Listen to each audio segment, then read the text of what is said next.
அத்தியாயம் 31. அன்று வேலையை முடித்துவிட்டு காரில் ஏறி வீட்டிற்கு புறப்பட்ட தேவன் ஏதோ சிந்தனையில் காரோட்டி வந்து முன்னே ஆள் நிற்பதை தாமதமாகவே உணர்ந்தவனாய் நூல்நிலையில் சடன் பிரேக் போட்டு நிறுத்திய வேகத்தில் கடுங்கோபத்தில் வெளியே வந்தான் தேவன். எதிரே இருந்த நபரோ உடலை வளைத்து பின்னால் துள்ளி குதித்து தன்னை காத்து கொண்டவனாக உயிரை கையில் பிடித்துக் கொண்டு மூச்சரைக்க நிற்க, "எலே, அறிவில உனக்கு? எதுக்கடை என் காருக்கு முன்னாடி வந்து நின்னு உசுர விட பார்த்த?" பற்களை கடித்தபடி அடிக்க பாய, "அண்ணே அண்ணே அடிக்காதனே, நான் சாக வரல. சாக போற உன் பொஞ்சாதி உசுர காப்பாத்த சொல்லதான் வந்தேன்." அவசர கதியில் உரைக்க உறைந்த நிலையில் இருந்து மெல்ல மெல்ல கரத்தை கீழிறக்கினான் தேவன். "டேய், என்னடே சொல்ற? என் பொஞ்சாதி உசுருக்கு ஆபத்தா?" இதய அதிர்வோடு நம்பாமல் பார்த்தான்.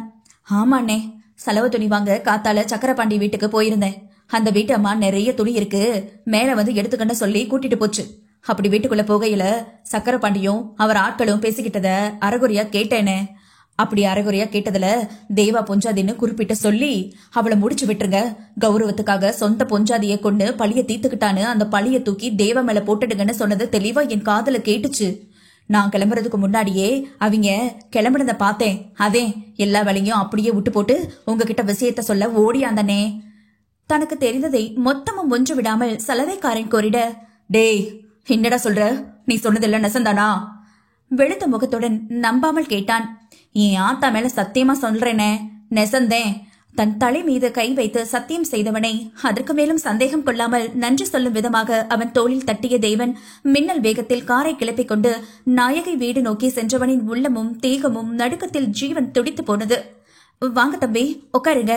வீட்டிற்கு வந்த மருமகனை மரியாதை நிமித்தமாக இருவரும் அழைக்க அவன் எங்கே நிதானமாக இருந்தான் கவனிக்க.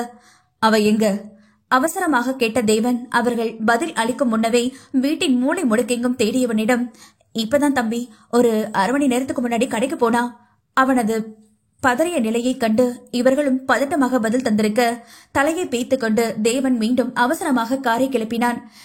"எங்கே எங்கே எங்கே அவள்?" கிராமத்தில் உள்ள மொத்த சந்து பொந்து விடாது தேடி பார்ப்போர் பலரிடமும் நாயகியை பற்றி விசாரித்து விட்டான். மூச்சிறைப்பும் படபடப்பும் கூடியதை தவிர நாயகியை எங்கும் காணாது சிந்தை தவறியவன் போல நடு ரோட்டில் மண்டியிட்டு அமர்ந்த தேவனின் கண்கள் இரத்த ஆறாக குளம் கட்டி நின்றது. "எலே ஆனந்து!" அலைபேசியில் ஒலித்த நடுக்கமான அண்ணன் குரலில் இமைகள் சுருங்க நெஞ்சும் அடித்துக் கொண்டது தம்பிக்காரனுக்கு. "அண்ணே, ஏதாவது பிரச்சனையா?" தோட்டத்து வேலை பார்த்தவன் அப்படியே போட்டுவிட்டு தோளில் கிடந்த துண்டால் முகத்தை துடைத்தான் அவசரமாக.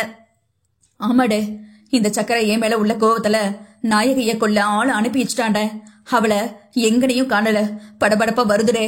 எதற்கும் கலங்காத தேவன் மனைவியை காணாத தவிப்பில் அறியாத அச்சமெல்லாம் உணர்ந்தான்.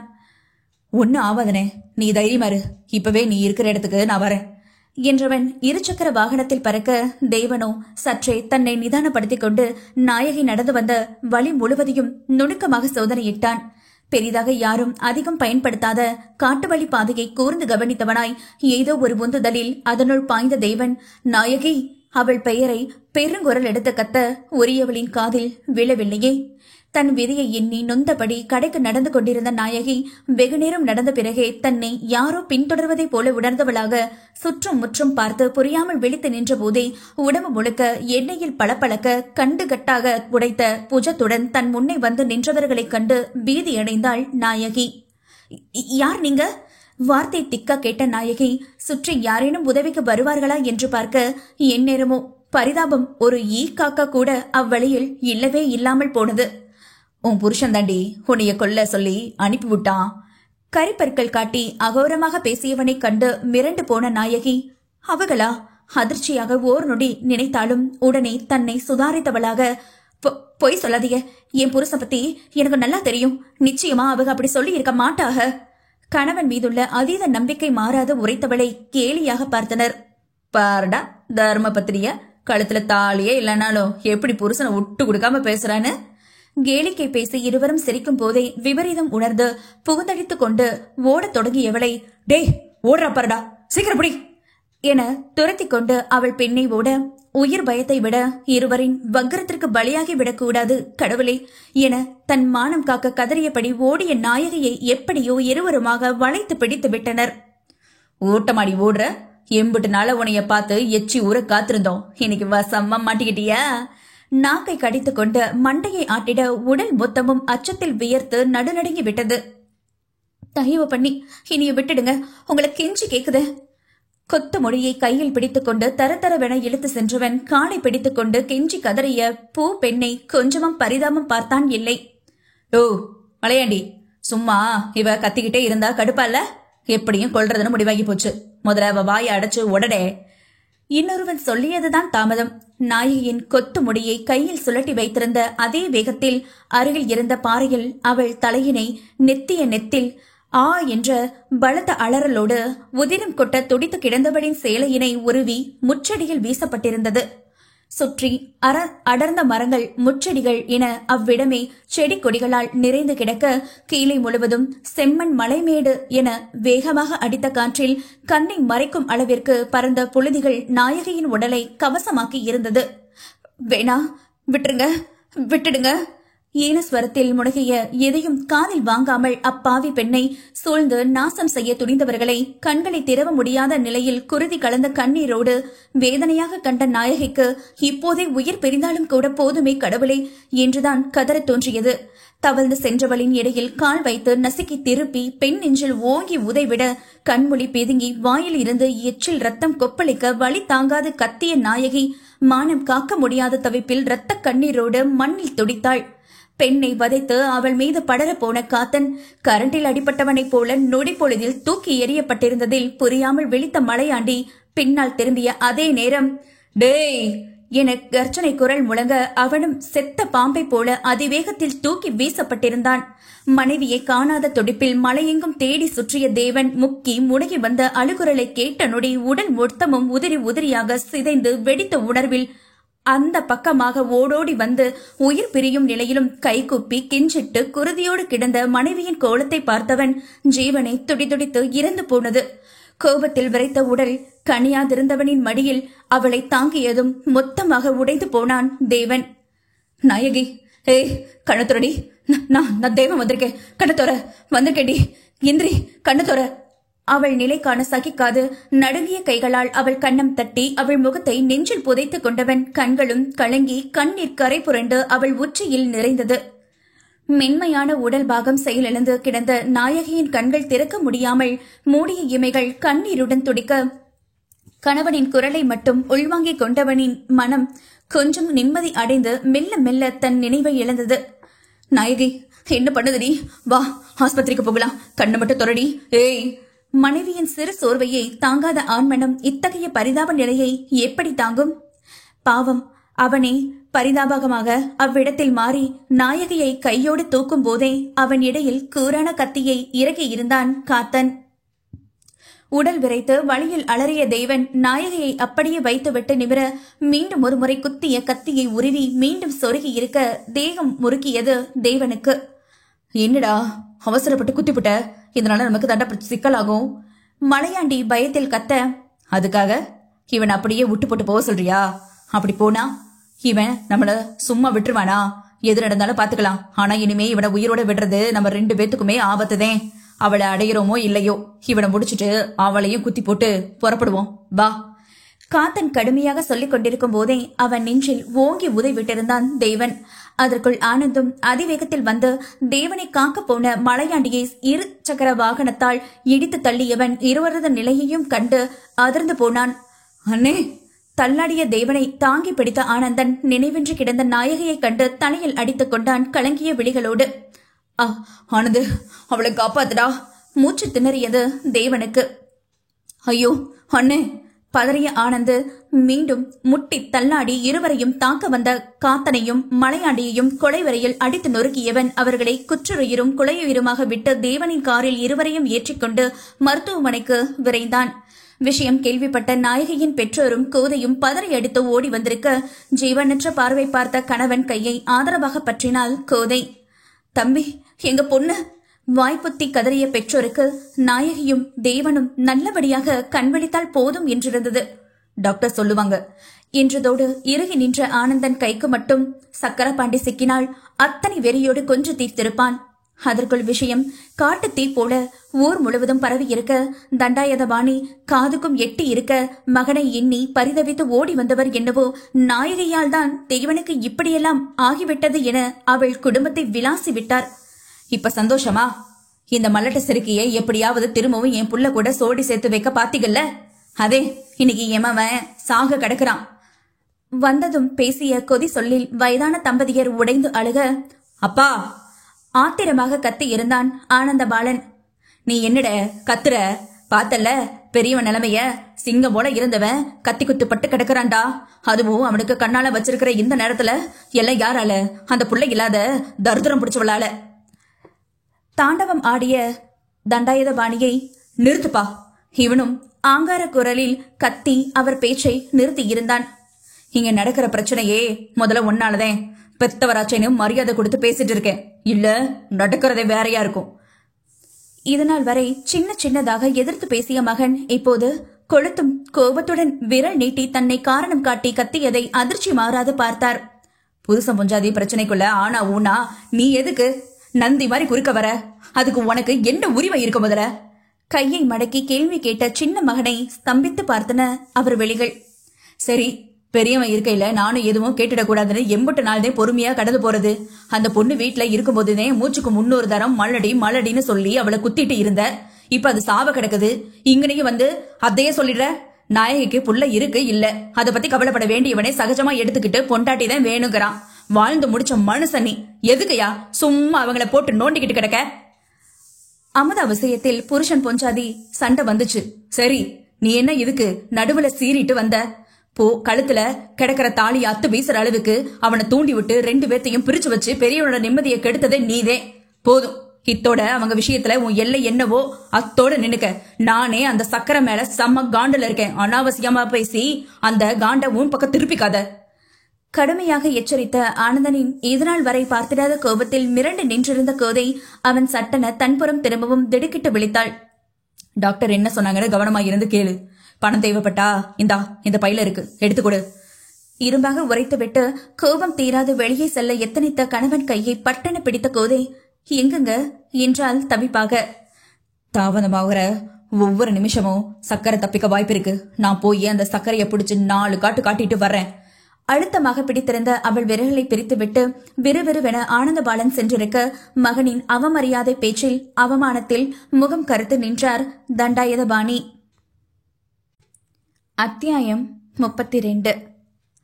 காலை கதிரவன் முகத்தை பிரகாசிக்க நீள்வெளிகளை உருட்டி மெதுவாக கண் திறந்த நாயகி தலையில் ஏற்பட்ட வலியில் முகம் சுணங்கி மீண்டவளி நினைவில் நடந்த நிகழ்வுகள் ஒவ்வொன்றும் தோன்றி மறைய படுத்தபடியே திடுக்கிட்டு அதிர்ந்தாள். அச்சோ, அவர்களுக்கு என்னாச்சு? பதட்டமாக எழ முயல அரக்கன் மிதித்த மிதியில் நெஞ்சமெல்லாம் வலி சொல் நின்றது. மா, அவர்களுக்கு என்னாச்சுமா? அழுகையோடு லட்சுமியின் கரத்தை பிடித்தவளுக்கு மயக்கத்தை தாண்டியும் தேவனின் அலறல் சத்தம் கேட்டதும் போலும். இமைகள் மூடினாலும் கண்ணீர் மட்டும் வேதனையாக வழிந்தது அச்சத்தம் கேட்க கேட்க. கொஞ்சம் அமைதியா இரு நாயகி. அவளை அமைதிப்படுத்த முயன்றவர் மெல்ல தேவன் இருக்கும் நிலையினை சொல்ல, கத்தியால குத்தி புட்டாங்களா? வறண்ட தொண்டை குழி அடைக்க வேர்முறிந்த மரமாக தெரித்த அம்பகத்தில் நீர் வழிய உயிர் துறந்த வேதனை கொண்டாள். அறுவை சிகிச்சை முடிந்து 24 மணி நேரம் முடிந்து போனது. இன்னும் சற்று நேரத்தில் கண்வழிக்க தயாராக இருந்தான் தேவன். ஆழமான கத்தி குத்துதான், உயிர் பிழைத்ததே கடவுள் அனுக்கிரகதை என மருத்துவர் கூறியதை நாயகி கேட்டதும் அவள் மனம் எப்படியெல்லாம் துடித்து கதறியதோ. வெளியே கத்தி அழதான் அவள் உடல்நிலை ஒத்துக்கொள்ளவில்லையே. அம்மாடி, தேவா தம்பி கண்ணு முழிச்சிடுச்சான். கண்ணு முழிச்சதுல இருந்து நொடி விடாம உன்னையதான் தேடுறதா கோதை சொல்லிட்டு போச்சு. மெதுவா எந்திரிச்சு வாத்தா, தம்பிக்கிட்ட கூட்டிட்டு போறேன். பெற்றோர் இருவரும் மருமகன் உயிர் பிழைத்ததில் உவகை கொண்டு மகளை அழைத்து செல்ல வந்திருக்க என இடதும் வலதுமாக தலையசைத்தவளை இருவரும் புரியாமல் பார்த்தனர். இங்கோ அவ எங்க கோத? கண் விழித்ததில் இருந்து பார்வை அலைப்பாய ஆவலாக மனைவியை தேடிய தேவனை சமாளிக்க முடியாமல் திணறினாள் கோதை. வருவாக மாமா, நீங்க அசைக்காம படுங்க, இன்னும் கொஞ்ச நேரத்தில் அழைச்சிட்டு வந்துடுவாக. கோதை சொன்ன சில மணித்துளைகளில் பக்கத்து வாடல இருந்து இங்கன வர எம்பட்டு நேரம் ஆகும். அவன் நல்லா தானே இருக்கா? பேசாம நானே அவளை போய் பாத்துடுறேன். அத்தனை வழியிலும் கையில் இருந்த ஊசியை பிடுங்கி விட்டு எழுந்து செல்ல முயற்சிக்க, அச்சோ படுங்க மாமா, ஏற்கனவே ரொம்ப கஷ்டப்பட்டு காப்பாத்துறதா டாக்டர் சொல்லிவிட்டு போனாங்க. அதுக்குள்ள இம்புட்டு தூரம் உடம்ப வருத்திக்கிட்டா எப்படி? கொஞ்சம் பொறுமையா இருங்க மாமா. கோதை சொன்ன அவனை சரியாக படுக்க வைத்து வழியிலும் அவள் வராத கோபத்திலும் ஆ என கத்தியவனை காணவே பாவமாகி போனது. தப்பு பண்ணாதமா நாயகி, அங்க கத்தி குத்துப்பட்டு செத்து பொழைச்சு கிடக்கிறது உன் புருஷன் தானே. நீயே போய் பார்க்க மாட்டேன்னு சொன்னா எப்படிமா? அந்த கோத பொண்ணு உன் புருஷகிட்ட மாட்டிக்கிட்டு முழிக்கிறா. அவர் நீதான் வேணும்னு அடம் பண்றாருன்னு வீணா வீம்பு பண்ணாம வாமா. மெதுவாக எழுந்து வீட்டிற்கு செல்ல தயாரான மகளிடம் பக்குவமாக எடுத்து சொல்லியும் நாயகி வருவதா இல்லை. ஒரு தரம் அவர் முகத்துல முழிச்சதுக்கே சாக கிடக்கிறாரு. திரும்ப திரும்ப பார்த்து அவங்களுக்கு ஏதாவது ஒண்ணு ஆச்சுதுன்னா என் உசிரி போயிடுமா. நான் அவங்களை பார்க்காம இருக்கிறதே நல்லது. கண்ணீரை துடைத்துக் கொண்டு சொன்ன நாயகியை பெருமூச்சு விட்டு பார்த்தனர். அன்று கோவத்தில் தேவன் உதிர்த்த வார்த்தை நாயகி மனதில் ஆழ பதிந்து பலமாக பாதித்து போனதை யாரும் உணராமல் இல்லை. இருந்தும் வெண்ணெய் திரண்டு வரும் நேரத்தில் பானையை உடைப்பது போல தேவனை மனமிறங்கி வந்தும் இவள் வேண்டாத பயம் கொண்டு ஒதுங்கி போவதை நினைத்து கவலையாகி போனது அனைவருக்கும். யோ ஓடாத, நில்லு, கையில மாட்டின சங்க அறுத்துப்படுவேன். கழுகு விழிகள் சிவக்க தரையில் பிறண்ட கைலியை காலால் நிம்பி தூக்கி கட்டியபடி வேக நடையில் வருவதே பலம் கொண்ட காட்டு யானை வெறித்தனமாக துரத்தி வரும் தோரணையை கொடுக்க ஆனந்தை பார்த்து பயந்தடித்து ஓடிய சர்க்கரைக்கு அல்லில்லை. ஊர் முழுக்க பரவிய செய்தியில் தன் குட்டுக்கள் அனைத்தும் பட்டவர்த்தனமாக வெளிப்பட்டு போனதில் அவ்விருவர் மீதும் கொலை வெறியில் பற்களை கடித்த சர்க்கரைக்கு பதவி ஆசை போய் உயிர் பொழைச்சா போதும் என்ற உயிர் பயம் வந்து குடும்பத்தோடு அவரது பாதுகாப்பு படை நிறைந்த எஸ்டேட்டுக்கு வந்து விட்டார். மருத்துவமனையில் இருந்து நேராக சர்க்கரை வீட்டிற்கு தேடி வந்திருந்த ஆனந்தத்துக்கு ஏமாற்றமே இன்றிட அங்கிருந்த ஆட்களை அடித்து புரட்டி எடுத்துவிட்டு நேராக எஸ்டேட்டுக்கு வந்த ஆனந்தன் அங்கிருந்த அனைவரையும் ஒரு கை பார்த்துவிட்டு இதோ சர்க்கரைக்கு அவரது எஸ்டேட்டை சுற்றி பார்க்கும்படி வைத்து விட்டான். வேணாடே, என் மேல கைய வச்சா வீண் பிரச்சனை உனக்குதே. மரியாதையா போயிடு. எனக்கும் அண்ணங்காரனுக்குதான் போட்டியே தவிர உனக்கும் எனக்கும் ஒரு சம்மதமும் இல்ல. தேவையில்லாம நீ நடுவுல வராதலே, போயிடு. ஆனந்தின் வெறியான தோற்றத்தில் பயந்து எச்சரிக்கை கொடுத்தபடியே தன் எஸ்டேட்டை சுற்றி சுற்றி மூச்சரைக்க ஓடிய சர்க்கரையை அசட்டு சிரிப்போடு பின்தொடர்ந்தான் ஆனந்தன். அதையே தாடே நானும் சொல்லுதேன். உன் போட்டி என் அண்ணங்காரனோட முடிஞ்சு போச்சு. அத்தை விட்டு பெரிய புடிங்கி மாதிரி என் வீட்டு பொம்பளை மேல என்ன டேஷுகிற கைய வைக்க சொன்ன. ஆங்காரமாக சர்க்கரையின் பின் சட்டையை பிடித்து தூக்கி திருப்பி முகத்தில் ஒரு குத்து விட வயதான கிளம் அலண்டு போனது. ஏதோ பதவி மேல இருந்த ஆசையில தெரியாம பண்ணிட்டேன். இதுக்கு மேல எனக்கு பதவியும் ஒன்னும் வேணாம். என் குடும்பத்துக்காக என்ன மன்னிச்சு விட்டுருப்பா. ஒற்றை அடியிலேயே சரண்டரான கிளத்தை புழுவை போல பார்த்தவனுக்கு மன்னித்துவிடும் எண்ணம் மட்டும் துளியும் இல்லை. அது எப்படி தேவா பொஞ்சாதிய கொண்டு போட்டு அந்த பழிய தூக்கி அவன் மேலேயே போட்டு அவன் பதவி குடும்பம் வாழ்க்கை எல்லாத்தையும் திட்டம் போட்டு கெடுக்க நினைச்சது தெரியாம பண்ணதா? அதுவும் அவளை நாசம் பண்ணி கொல்ல பார்த்ததை எப்படிட மன்னிக்க சொல்ற? மீண்டும் ஒரு அடி செவியில் ஓங்கி விட தலைக்கு மேல் பூச்சி பறந்தது. தம்பி வயசாகி போய் மனுஷனுக்கு மூளை கெட்டு போச்சுப்பா. இவர் பண்ணதுக்கெல்லாம் நாங்க உங்க குடும்பத்தார் எல்லார் காலையும் விழுந்து மன்னிப்பு கேக்குதோம். எங்களுக்காக இந்த மனுஷன் மன்னிச்சு விட்டுடுப்பா. எங்களுக்கெல்லாம் இவர் தவிர வேற யாருமே கிடையாது. சர்க்கரையின் மனைவி, மகன், மருமகள், பேரன், பேத்தி என அனைவரும் அவனுக்காக அழுது கெஞ்சி மன்னிப்பு கேட்டிட யாரினுடைய கண்ணீருக்கும் மன்னிப்புக்கும் துளியும் மசியாத ஆனந்தன் தேவன் மட்டும் நன்றாக திரும்பி வந்தால் மூவரையும் கொன்று புதைக்க வாய்ப்பிருப்பதை நன்கு உணர்ந்தவன் சர்க்கரையும் அவர் ஏவிய ஆட்களையும் வெளியே வர முடியாதபடி சாட்சியோடு காவலர்களிடம் ஒப்படைத்த ஆனந்தன் மீண்டும் மருத்துவமனை நோக்கி விரைந்தான். இங்கோ தாயை தேடி அடம் பிடிக்கும் பச்சிலம் போல மனைவியை பார்க்க அடம் பிடித்து கத்தி கூச்சலிட்டு எம்பி குதித்து அமர்க்களம் செய்தவனை அதற்கு மேலும் சமாளிக்க முடியாது மருத்துவரை அழைத்து வந்து மயக்க மருந்து செலுத்தி உறங்க வைத்த கோதைக்கு கர்ப்பகால உபாதைகள் வேறு மிகவும் சிரமப்படுத்தி எடுத்துவிட்டது. வயிறு பிரட்டி விட்டு அவசரமாக பாத்ரூம் நோக்கி ஓடிய கோதை வயிற்றில் இருந்த மொத்தத்தையும் வாந்தி எடுத்துவிட்டு சோர்வாக முகத்தை துடைத்தபடி நடந்து வர வழிமறித்து நின்றார் தண்டாயுதபாணி. ஆனந்த் மதிக்காது பேசி சென்றதில் அதீத கோபத்தில் இருந்தவருக்கு தேவன் கண் விழித்த செய்தி கேட்டு பதைப்பாக உள்ளே சென்று நலம் விசாரித்தவரை பார்க்க மறுத்துவிட்டான் தேவன். தேவா, அப்பா வந்திருக்கேன்பா. தவிப்பாக அவன் கரம் தொட, தெரியும்பா, நாயகியை பார்த்துவிட்டு உங்ககிட்ட மெதுவா பேசுதேன். கண்ணை திறக்காது அவன் அழுத்தமாக சொல்ல எரிச்சல் மூடியது அவருக்கு. அப்பாவை விட அவ உனக்கு வசதியா போயிட்டாளா தேவா? தன் கைக்குள் இருந்த மகனும் தன்னை நிராகரித்ததில் என்னவோ பறிகொடுத்த உணர்வு தோன்றியது.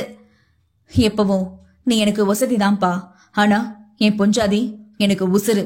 என் கோபமும் அவதேன், என் சந்தோஷம் நிம்மதி எல்லாமே அவதேன். அவ இல்லாத இந்த தேவன் வெறும் மண் கொடுப்பா. அவ என் பக்கத்துல வேணும். கண்ணை திறவாத மனைவி தான் பார்க்க வேண்டும் என அவர் கையையும் பிடித்துக்கொண்டு பொண்டாட்டி வேணும்னு அடம் பண்ண மனுஷன் டென்ஷன் ஆகி போனவர் இப்போது கோதை முன்பு நிற்பது. ஒண்ணு இல்லாத குடும்பத்துல இருந்து வந்த நாயி என் பையனை வளைச்சு போட்டதும் இல்லாம என் பெரிய பையன் கரிசனத்தையும் வாங்கிட்டு என் பசங்க 2 பேத்தையும் எனக்கு எதிரா மாத்திப்புட்டல. பற்களை கடித்த பெரியவரை பீதியாக பார்த்த கோதை முகத்தில் பூத்த வியர்வை துளிகள் புடவை நுனியால் ஒற்றி எடுத்தாள். நீங்க நினைக்கிற மாதிரி நான் ஒன்னும் தப்பான பொண்ணு இல்லைங்க மாமா. திக்கி திணறியபடி தன்னை அவருக்கு புரிய வைக்க முயல. சி, வாய கழுவு. கண்ட சாக்கடையில என்னைய மாமானு கூப்பிடுறதான்னு நினைச்சு பார்க்கவே கொமட்டுது. அப்பட்டமான வெறுப்பை காட்டியவரை கண்டு கண்ணீரோடு தலை குனிந்தாள் கோதை. அன்னைக்கே உன்கிட்ட என்ன சொன்ன? மரியாதையை என் மாவனை விட்டு போட்டு எங்கேயாவது போயிடுன்னு சொன்னேனா இல்லையா? ஆனா நீ நான் சொன்னதெல்லாம் மறந்து போட்டு வசதியான வாழ்க்கை அனுபவிக்க என் மவனை மயக்கி முந்தானையில முடிஞ்சு வச்சுக்கிட்டியா? அதட்டலாக கேட்டதும் நடுங்கி போனாள். ஆனந்தோடு ஓரளவுக்கு மகிழ்ச்சியாக வாழ தொடங்கிய கோதையை சந்தித்து பேசிய தண்டாயுதம், என் பையனை விட்டும் விட்டுரு, அவன் வாழ்க்கையை விட்டும் போயிடு, மரியாதையா போடி போயிடு. எங்க தகுதிக்கு ஏத்த பொண்ணா பார்த்து நான் கட்டி வச்சு அவன் வாழ்க்கையை சிறப்பிச்சுக்கிறேன். அதை விட்டு அவன் காரணம் காட்டி கண்ட சாக்கு சொல்லி இங்கனவே இருக்க நினைச்ச நிம்மதியா வாழவே விட மாட்டேன். அன்று குரோதமாக மிரட்டிவிட்டு சென்றது எல்லாம் ஒன்றன் பின் ஒன்றாக ஞாபகம் வந்ததும் அச்சத்தில் முகம் வெளுத்து நின்ற கோதை, நான் உங்க தகுதிக்கு வேணும்னா குறைஞ்சவளா இருக்கலாம், ஆனா ஒழுக்கத்துல எந்த ஒரு குறையும் இல்லாமதே உங்க மவனுக்கு வாக்கப்பட்டு இருக்கேன். நானே போறேனாலும் அவங்க என்னைய விட மாட்டாக. சொல்லாம போனாலும் என்னைக்கா இருந்தாலும் பிரச்சனைதே. அவங்களுக்கு என்னையதே பிடிச்சிருக்கு. என் கூட இருந்தா சந்தோஷமா இருக்காக. முக்கியமா கெட்ட சகவாசத்தை எல்லாம் நிறுத்தி போட்டு இப்பதே மனுஷனாவே மாறி இருக்காவ. இது போதாத உங்களுக்கு அவங்கள பார்த்து சந்தோஷப்பட? தயவு பண்ணி எங்களை வாழ விடுங்களேன். கண்ணீரோடு அவரிடம் வாழ்க்கை பிச்சை கேட்டு கையேந்திய கோதையை இமையும் மதிக்கவில்லை அவர். என் சந்தோஷமே என் பசங்க 2 பேருந்தே. அவனுங்களை என் தகுதிக்கு ஏத்த பொண்ணுங்களுக்கு கட்டி வச்சு புள்ள குட்டியோட சந்தோஷமா வாழறத பார்த்துப்புட்டு நான் நிம்மதியா கண்ணை மூடணும். அம்பிடுதேன். நடுவுல வந்த நீங்க 2 மூதேவிகளும் எங்கேயாவது கெட்டு ஒளிங்க. எப்படியாவது மகன்களுக்கு வேறு வாழ்க்கை அமைத்து தர துடியாக துடித்தவர் காலிலேயே விழுந்து விட்டாள் கோதை. தயவு பண்ணி கருணை காட்டுங்கய்யா.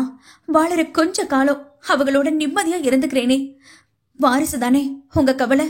உங்க மகன் வாரிசு இப்ப என் வயித்துல வளருது. அதுக்காக வாத என்னைய அவங்களோட வாழ விடுங்கய்யா.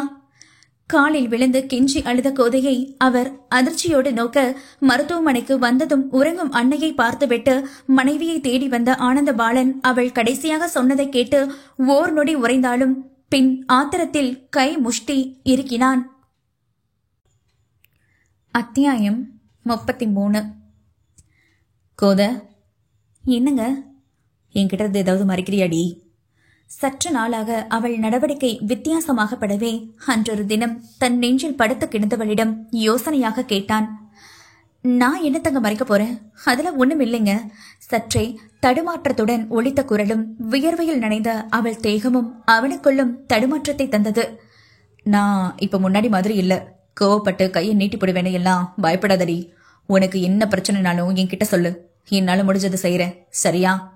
அவள் வட்ட முகம் மலர்த்தி கண்களால் அவள் கண்களை ஊடுருவியபடி சொன்னவனுக்கு ஏதோ ஒன்று இவளிடம் சரியில்லை என்று உள்மனம் அடித்து கூறியது. சரிங்க. சுரத்தில்லாமல் சொன்னவள் முகம் சடுதியில் வாடி போனதை நொடியில் கண்டு கொண்டான் ஆனந்தன். என்னத்தடி மனசுல மறைச்சு வச்சு எப்ப பாரு மூஞ்சிய சுருங்கி போற? எதுவா இருந்தாலும் சொல்லி தொலையேன். பொறுமை அறியாதவன் மனைவிக்காக கடலளவு பொறுமையை கைமண் அளவு கற்று வைத்திருந்தான். அது சொன்னா கோவப்பட மாட்டியதானே? உவர் நீர் கண்ணில் சுரக்க கேட்ட மனைவியின் செயல் விசித்திரமாகவே தோன்றியது. இப்படியே பேசிட்டு தானா கோவம் வந்து 4 அப்ப போற நாயே. பொறுமை இழந்து கத்தும் போதே சாத்தான் அவள் மீது இறங்கிவிட்டதை நன்கு உணர்ந்து லேசான பதட்டத்துடன் மான்வெளிகளை உருட்டி வைத்தாள் கோதை. இல்லங்க, என் தம்பி மது இருக்கான்ல, அவனுக்கு அடிக்கடி உடம்புக்கு முடியாம போகுது. கடைசியா அம்மாவுக்கு தெரியாம டாக்டர் கிட்ட கூட்டிட்டு போனேன். வைத்திய செலவே ஜாஸ்தி ஆகும்னு சொன்னாங்க. நானா ஏதாவது பண்ணி காசு கொடுத்தாலும் மதுக்கு மேற்கொண்டு வைத்தியம் பண்ணாலும் அம்மா நிச்சயமா ஒத்துக்காது. இப்ப வேலைக்கு போற வீட்டுல எண்ணி பார்த்து சம்பளம் கொடுக்கறதா சீதா சொன்னா. அதே என்ன பண்றதுன்னு தெரியல. குட்டி தம்பிக்காக கலங்கி கணவனிடம் ஆதரவுக்கு அடங்கியவளை இதமாக அரவணைத்தவன், இதுக்கா இம்புட்டு தயக்கம்? அந்த திமிரு பிடிச்ச பொடி பயலுக்காக இல்ல, என் பொண்டாட்டி உனக்காக எல்லாத்தையும் சரி பண்றேன். சரியாடி? ஆனாலும் எனக்கு உன் தம்பிய சுத்தமாவே பிடிக்கல. முகத்தை அஷ்டகோணலாக்கிய கணவனை தலை தூக்கி முறைத்தாள் கோதை. உங்க வயசு என்ன, அவன் வயசு என்ன? எதுக்குங்க சும்மா பச்சை புள்ளைய வம்புக்கு இழுத்து வைக்கிறீங்க? அவன் தாடி கன்னத்தில் செல்ல அடி வைத்தாள். யாரு அவனா பச்சை புள்ள? ஆளும் முழியும் அவன் சைஸும். ஒரு நாள் பாருடி, என்னைய சும்மா முறைச்சு முறைச்சு பாக்குறப்ப அவன் டவுசர் சட்டையை உருவி ஜட்டியோட ஓட வைக்கிறேன். அவனும் லேசுப்பட்ட ஆள் இல்லைங்க. சின்ன பையனா இருந்தாலும் பயங்கர கோபக்காரன். ஆமா ஆமா, பெரிய கோவக்காரன். டவுசரே இன்னும் அவன் சீட்ல சரியா நிக்கல. இதுல அவன் கோவப்பட்டு நான் அப்படியே பொசுங்கி விடுவேன் பாரு. பெரிதாக அழுத்தான். அவளோடு சகஜமாக பேசி வம்பளந்த கணவனோடு தானும் சிரித்து பேசி கதையளந்த கோதை எப்படி அவன் சுற்றி வளைத்து அவளை பற்றி கேட்டும் தண்டாயுதபாணி மிரட்டியதும் பிள்ளை உண்டான செய்தியும் தன்னிடம் சொல்லாமல் கமக்கமாக இருந்தவளின் மீது கொலை வெறியே உண்டானது ஆனந்தனுக்கு. கோதை சொன்னதை கேட்டு சில கணங்கள் அதிர்ச்சியில் ஆழ்ந்த தண்டாயுதம் சுதாரித்து ஏதோ பேச வாயெடுக்கும் முன் தன் எதிரே உக்கிரமான முகபாவனையில் கொதித்து போய் நின்றிருந்த மகனை கண்டு மேலும் அதிர்ந்து வாயடைத்து போக கோதையின் உடல் அப்பட்டமான பயத்தில் உதறல் எடுத்துவிட்டது. எனக்கு அது அவள் திணறும் போதே ஆ என்ற அலறல் சத்தம் அவன் அடிக்க ஓங்கிய கரத்தை கண்டே முகத்தை மூடி அலறிவிட்டாள் கோதை. காரணம் சொல்லி சமாளிக்க பார்த்த, அடிச்ச கொன்னே விடுவேன். ஆத்திரத்தை அடக்க முடியாது பற்களை கடித்தவனின் கோபத்தில் தவித்து போனாள். தந்தையை ஒற்றைய பார்வை பார்த்த ஆனந்தன் கண்ணீரில் பதகளிப்புடன் நின்ற கோதையை அழுத்தமாக பார்த்தவனாக, பெத்தவங்க முக்கியந்தேன், ஆனா நீதான் என் வாழ்க்கை துணைன்னு முடிவு எடுத்த பிறகு உனக்கும் எனக்கும் நடுவால எம்புட்டு பெரிய முக்கியமான உறவங்க வந்தாலும் அது நமக்கு அந்நியந்தே. எந்த ஒரு சூழ்நிலையும் உன்னைய என்னால யாருக்காகவும் விட்டு கொடுக்க முடியாதுடி. ஆனா எப்படி உன்னால மட்டும் என்னை அம்புட்டு சீக்கிரத்துல விட்டு கொடுக்க முடிஞ்சது? குற்றம் சுமத்தும் பார்வையில் கோபத்தில் ஜொலித்தவனை காணவே நெஞ்சில் திகில் பரவினாலும் குற்ற உணர்ச்சியில் நெஞ்சம் விம்மியது பெண்ணுக்கு. அம்புட்டு தூரம் கேட்டோம், சொல்லாம மறைச்சிட்டல. அவள் முகத்தில் இருந்த கனல் பார்வை அவள் வயிற்றில் மென்மையாக பதிந்து தந்தையானவன் கண்களை கரிக்க வைத்தது. மறைக்கணும் இல்லைங்க, குழந்தை உண்டானதை கூட சந்தோஷமா அனுபவிக்க முடியாம என் மூலமா வர குழந்தைய ஏத்துப்பியலோ மாட்டியலோன்னு நினைச்சு பயத்திலையும் பதட்டத்திலையும் ஒவ்வொரு நாளும் தவிச்சு கிடந்தேங்க. அது மட்டும் இல்லாம நம்ம வீட்டு சூழ்நிலையும் சரியில்லாத இந்த நேரத்துல நான் பிள்ளை உண்டாகி இருக்கிறத சொல்லலாமா வேண்டாமான்னு தயக்கம் வேற இருந்தது. கலக்கத்துடன் கண்ணீரோடு சொன்ன மனைவியை மீண்டும் உச்சிக்கு ஏறிய கோபத்துடன் பார்த்த பார்வையில் கம் போட்டதைப் போல வாயை மூடிக்கொண்டாள் கோதை. ஆனந்தன் பேசிய பேச்சிலேயே இருவருக்குமான நேச பிணைப்பினை அப்பட்டமாக கண்டுணர்ந்த தண்டாயுதபாணி கேவலம் தகுதி குறைந்தவளுக்காக தன்னையே உதாசீனம் செய்யும் மகனை முறைத்து நின்றவரை சட்டை செய்யவே இல்லை அவன். அதில் கடுப்பானவர் அங்கிருந்து விறுவிறுவென சென்று விட்டார். பார்வை மொத்தமும் தன் மகவை சுமக்கும் மனைவி மீதே ஆர்ப்பரிக்கும் உணர்வுகளோடு பதிந்து கிடக்க கோதைதான் தன்னவளின் ஆள் பார்வையில் குறுகி நின்றாள். மனைவி தன்னிடம் உண்மை சொல்லாததில் தீராத கோபம்தான். அதற்காக வரத்தை வயிற்றில் பெற்று நிற்பவளை வதைக்க விரும்பாத ஆனந்தன் உள்ளுக்குள் பொங்கி பெருகும் சந்தோஷத்தில் கால்கள் தரையில் துள்ளாத குறையாக கலங்கி நின்ற மனைவி முன்பு மண்டியிட்டவன் தன் முகத்திற்கு நேரே இருந்த அவள் மென் வயிற்றில் அழுத்தமாக பதித்த சூடான மொத்தமே தந்தையவன் மெய் அன்பை திரையிடாமல் தெளிவாக உணர்த்தி இருந்ததில் சிலிர்த்து போன கோதைக்கு இதைவிட வேறு என்ன ஆனந்தம் வேண்டும்? எனக்கு நிசமாலுமே இந்த குழந்தை வந்தது உங்களுக்கு சந்தோஷம்தானா? கணவனின் தலை கோதி அவன் முகத்தை பார்த்தவளின் கண்ணீர் துளிகள் ஆனந்தன் நெற்றியில் பட்டு தெரித்தது. இன்னும் ஒரு வார்த்தை பேசினாலும் உறைஞ்சு பல்ல பேத்துப்பட வேண்டி. இம்பிட்டு நாளும் சொல்லாம கமுக்கமா இருந்தல்ல, அப்படியே வாய முடிக்க கேட்க வந்துட்டா பெருசா. பற்களை கடித்தவன் தந்தையை கொதறி வைக்க அவரை தேடிய ஆனந்தன் அவர் இல்லாமல் போகவே மீண்டும் மனைவியை முறைத்துவிட்டு தேவனின் அறைக்கு சென்றான். இங்கோ மனைவி தன்னை காண வராத ஏக்கத்தில் ஒவ்வொரு நாளும் அலம்பு செய்த தேவனுக்கு நாயகி மீது ஆத்திரம் கூடிக்கொண்டே போனது. எம்பிட்டு நெஞ்சு தைரியம் அவளுக்கு? அவளுக்காக செத்து பொழைச்ச நீங்க கூட பார்க்க வர முடியாத அளவுக்கு வெறுத்து போயிட்டேனா? அம்பிட்டு தூரமா அவ கண்ணுக்கு நான் கொடுமைக்காரமா தெரிஞ்சிருக்கேன். நினைக்க நினைக்க ஆண்மனம் கதறி தானாக கண்ணீர் கசிந்தன விழிகளில். ஆஸ்பத்திரியில இருந்து நான் போறதுக்குள்ள ஒரு தரமாவது நீயா வந்து பாத்துறதா நல்லதுடி. நானா உடம்பு தேறி வந்தேன், நீ செத்த. உள்ளுக்குள் குமரியவனுக்கு கோபம் ஒரு புறம் இருந்தாலும் மனைவி வேண்டுமென பேரேக்கத்தில் கண்கள் பூத்து மருத்துவமனை வாசனையை சுவாசித்து உயிர் பின்றி கிடந்த தேவன் அன்று டிஸ்சார்ஜ் செய்ய சொன்னதுதான் தாமதம். கோதை தடுக்க தடுக்க கேளாமல் புறப்பட்டு விட்டான் அவனது மாடப்புறாவை தேடி.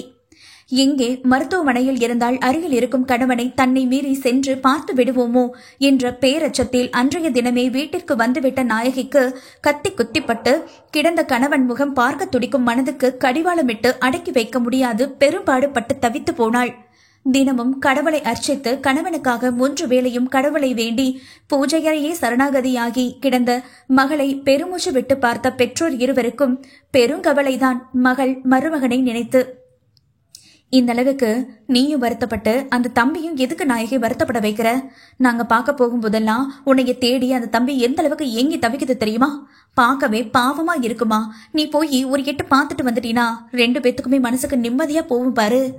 லட்சுமி எடுத்து சொல்ல நாயகியின் மனதிலோ தேவன் கடைசியாக சொன்ன வார்த்தை மட்டுமே ஆறாத வடுவாக ஆழ பதிந்து அவளை ரணகலமாக்கி வருத்தி எடுத்தது. புழுதி பறக்க நிறுத்திய காரில் இருந்து இறங்கிய தேவன் உடல் இன்னும் முழுதாக குணமடையவில்லை என்றாலும் மனைவி தன்னை பார்க்க வராத கோபத்தில் வழி மறந்து தனது தடுமாற்றத்தை மறைத்து படாரென கதவை திறந்து கொண்டு உள்ளே வந்தவனைக் கண்டு ஸ்தம்பித்து போனாள் நாயகி. வெள்ளை வேஷ்டி சட்டையில் நேர்கொண்ட ராஜ பார்வையில் சிங்கம் போல நடக்கும் அவன் வேகமும் காப்பு அணிந்த கரத்தை நீட்டி அவன் பேசும் தோரணையும் என எப்போதும் கம்பீரமான தோற்றத்துடன் நடக்கும் கணவன் இப்போது உடல் மெலிந்து நடை தோரணை மாறி வழியில் முகம் சிவந்து என ஆளை மாறி வந்திருந்தவனைக் கண்டு இருதயம் பரிதவித்து கண்ணீர் வழிய நின்றவளின் கழுத்து தேவனின் கையில் சிக்கி வதைப்பட்டது. தம்பி! அவளின் பெற்றோர் பதறி கத்த அவன் பார்த்த ஒற்றை பார்வையில் இருவரும் பெண்ணை பார்த்தபடியே வெளியேறி இருக்க தேவனின் அழுத்தமான பிடியில் நாயகியின் கண்கள் அப்பட்டமான அதிர்ச்சியில் விரிந்தது. மூச்சுக்கு முடியாமல் தொண்டைக்குழி அடைத்தது. இந்த அளவுக்கு எப்படி நீ கல்லஞ்சுக்காரியா மாறின? ஒவ்வொரு நிமிஷமும் நீ வருவன்னு எதிர்பார்த்து சாத்தி கடந்த கதவையே வெறிச்சு பார்த்து படுத்து கிடந்து பேனடி. ஆனா நீ கடைசி வரைக்கும் வரவே இல்லல்ல. அனலாக கோபம் அவன் கண்களில் கொப்பளித்தாலும் அவனது கோபத்தில் உள்ள வேதனையும் அப்பட்டமாக பிரதிபலித்தன விழிகளில். நாயகி உடல் விரைப்பதை உணர்ந்த தேவன் மெல்ல தனது பிடியினை தளர்த்திட லொக் லொக் இரும்பிய நாயகி சோர்ந்து போய் இருக்கையில் அமர்ந்த கணவனை கண்டு நெஞ்சை பதைத்து போனது. நான் செத்து போயே பொணமா கிடந்தாலும் என் மேல உள்ள கோபத்துல என்னைய பார்க்க வந்திருக்க மாட்டதனடி. அந்த அளவுக்கு நான் பண்ண கொடுமையில என்னைய நீ வெறுத்துப்புட்ட, அப்படித்தானே? வெற்று சிரிப்போடு கேட்ட தேவனை நேர்கொண்டு பார்க்க முடியாது முகத்தை மூடி குலுங்கி அழுத மனைவியை அழுத்தமாக ஏறிட்டான் அமரதேவன்.